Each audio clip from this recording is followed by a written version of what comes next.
Hello guys, এর আগের ভিডিওতে দেখাইছিলাম ডাব দিয়ে উপর অংশ দিয়ে কিভাবে একটা সুস্বাদু খাবার তৈরি করে। আগের ভিডিওতে দেখাইছি, এরকম শেষে রাখছি। ওই ভিডিওতে দেখাইছি এই শেষে রাখার পর এইটা কিভাবে বানায়, এইটা এখন বানাবো, রেসিপিটা বানাবো। আগের ভিডিও যেটা আছে, 1 নম্বর ভিডিওতে এইটা এই খেতলানো পর্যন্ত ভিডিও করেছি। তার বাকি অংশ ভিডিও 2তে এটা দেখাবো। এই প্রথম লইবেন এইরকম মরিচ, শুকনো মরিচ, এটা পুড়ে আনবেন, পুড়ে এরকম ঢলবেন। তারপরে এখানে লবণ নেবেন, লবণ দিয়ে ভালো করে এরকম মিক্স করবেন, ভালো করে ঢলবেন।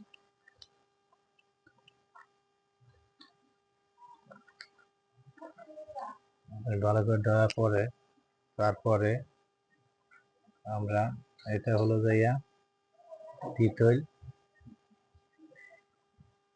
এই তিতল দেখুন, এই তিতল দিয়ে ভালো করে আমরা এইটা ডলবো। তারপরে আছে এই সরিষার তেল দেব। সরিষার তেল দিয়ে এটা ভালো করে মিক্স করে নেব। মিক্স করে নিয়ে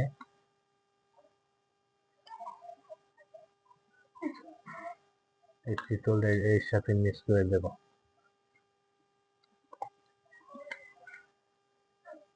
তিতলটা মিক্স করে দিতে হবে, এরকম ভালো করে মিক্স করে দেব।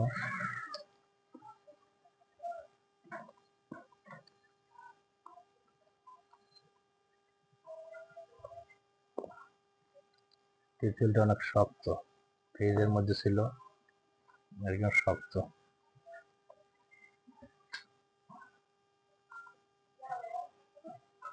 এটা ভেঙে দিতে হবে, তিতল ভালো করে মিক্স করতে হবে, ডলে ডলে ভালো করে মিক্স করতে হবে। তিতলটা মিক্স হয়ে যায়।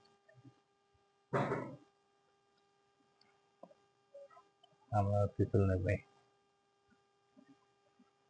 ভালো করে ডলবো।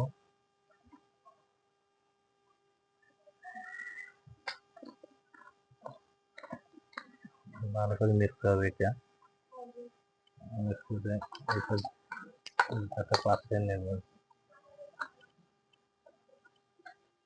পাশে নেওয়ার পর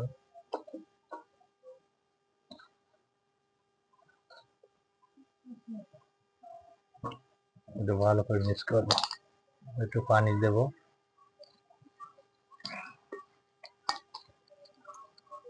একটু লবণ একটু কম হয়েছে, আমরা একটু লবণ দেব। লবণ দিয়ে হালকা একটু পানি দেবে এর ভিতরে, অল্প পরিমাণ একটু পানি দেন, বেশি না। একটু ভালো করে কষাইতে হবে, ভালো করে কষলে নেবেন। সুন্দর একটা খাবার।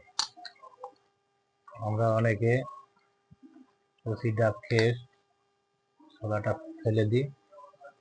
এই ছোলাটা দিয়ে একটা সুন্দর একটা রেসিপি তৈরি করা যায়, আপনারা শিখে নেন, ওটা বানাবেন। এই ভিডিওটা দেখে দেখে সবাই বানাবেন, শেয়ার করে রাখবেন।